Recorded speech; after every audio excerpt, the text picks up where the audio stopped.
Bwana, ukistajabu ya Musa basi utakuta ya Firauna. Hii ni kali ya mwaka.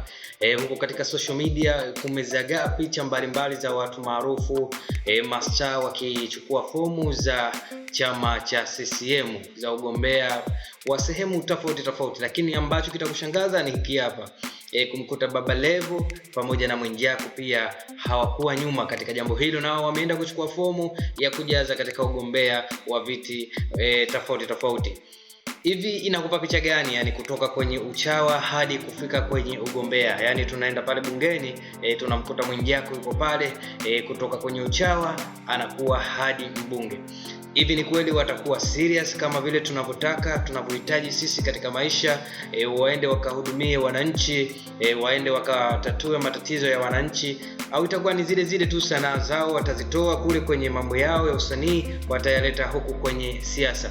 Sisi tunahitaji mabadiliko na tunahitaji viongozi ambao wajibikaji, wanawajali wananchi wao. Lakini kwa taswira ya kawaida tu tunaona kama kuna comedy unaingia katika siasa. Mimi sina zaidi la kusema, lakini wewe mwenyewe unaweza ukajaji na ukashusha comment yako hapo chini.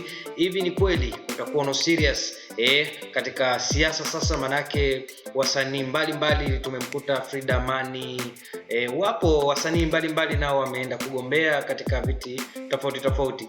Ingawapo sio vibaya, kwa sababu tushai kumkuta msanii kama Mwanafe pia aliingia katika siasa na kaiwakilisha vizuri, anatenda haki vizuri na watu wengi walimpokea kwa mikono yote miwili. Maybe na hawa pia wanaweza kubadilika kutoka wakawa wanaweka uchawa mbali na siasa mbali. Yani uchawa utabaki kwenye mambo yao ya tasnia, halafu huku kwenye mambo ya siasa wakaleta serious ili nchi iendelee na maendeleo mazuri. Mimi sina zaidi cha kusema. Wewe dondosha comment yako, kati ya Mwijaku na Baba Levo, yupi atakuja kuwa kiongozi bora, au yupi atakuja kuitendea haki siasa vile inavyotakiwa?